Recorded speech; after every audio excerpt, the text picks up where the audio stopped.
I will note that one of the most exciting things about being on the planning board is seeing what color Devanza Clock's sweatshirt Phil is going to wear to the meetings. I'm running for re-election to the planning board. For those few of you, I will note, came to the school district meeting in my role as school moderator, I commented when congratulating the select board about coming, which they did in force. It's nice to see the town government and the school work together. That's what makes this town a good place to live and raise your family. It hasn't always happened, but tonight's event is an example of exactly that. So I thank the sponsors and the school district and the town for doing what's essentially a joint project. It speaks well for our town. Colleen and Phil did a pretty good job of educating you about the planning board, but I do want to talk for a few minutes about its role and the challenges we face. Town has a choice on how it develops and what it's going to look like. It doesn't just happen.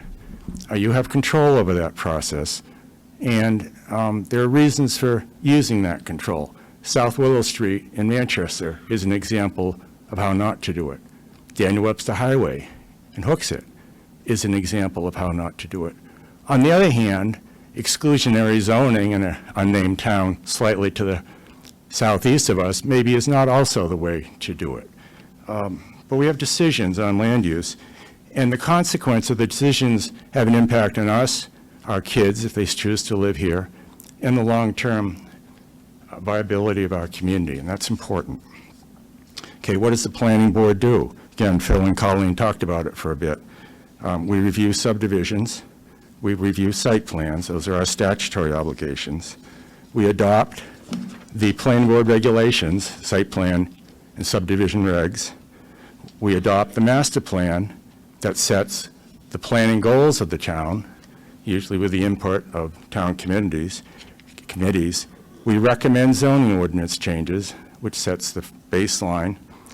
And we also recommend a capital improvements program to meet the capital needs of the town and show how it's done. I've been lucky to be the chair of that for 3 years. Okay, what are the challenges we're facing? These are interesting times, and Colleen talked a little about that. We're seeing an increase in growth after the pandemic slowdown. People are talking about interest rates, but they're still historically low. It doesn't seem to be holding back growth. We see a bulge, if you were at the school meeting, in our elementary school population, which shows we're growing with kids and young families, which is a good thing. Unlike a lot of towns in New Hampshire that are shrinking or growing, I hate to say this, but Fred and I are growing grayer. We're getting a mix, and I think you look around in the audience, we're seeing evidence of that. We're doing what a town should do. But among the challenges, one is the demand for affordable housing.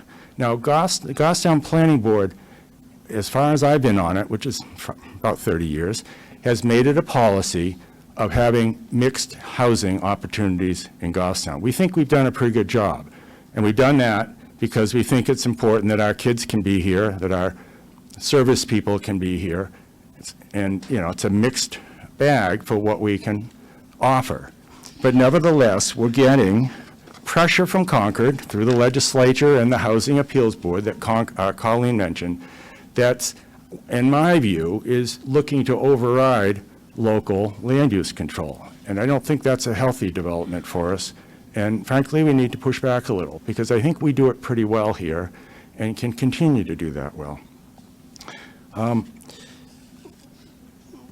of the concerns with that is you change the density or nature of land use. It affects those of us who are already invested in the community, in our time, and more importantly, in our houses.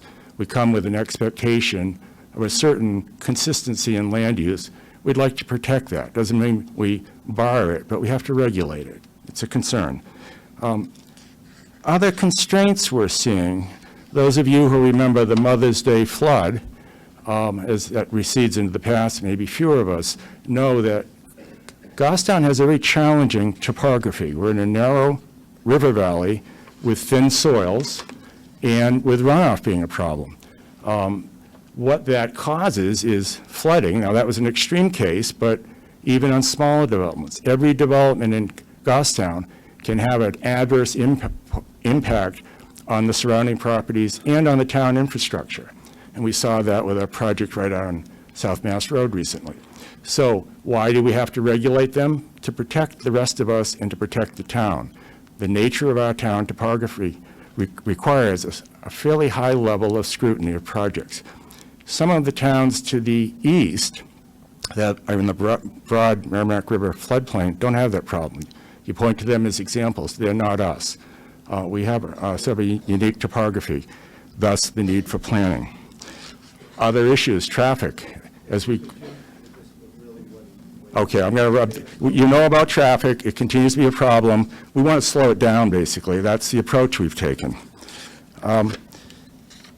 What's the answer? I think Bill Court has talked about, it's just a balancing that we can do. I don't have the answers, but what we can offer is careful thinking, careful planning. I can offer some experience through being on the planning board. I'm a lawyer. My firm represents about 30 to 35 towns. I've done this for a long time. I would like to serve again, but there are other people who are qualified too. Colleen, Phil, and his sweatshirts. I think we're in a good place. I'd like to keep us going with planning board members who represent the town without specific agendas so we can continue to do good planning. Thank you.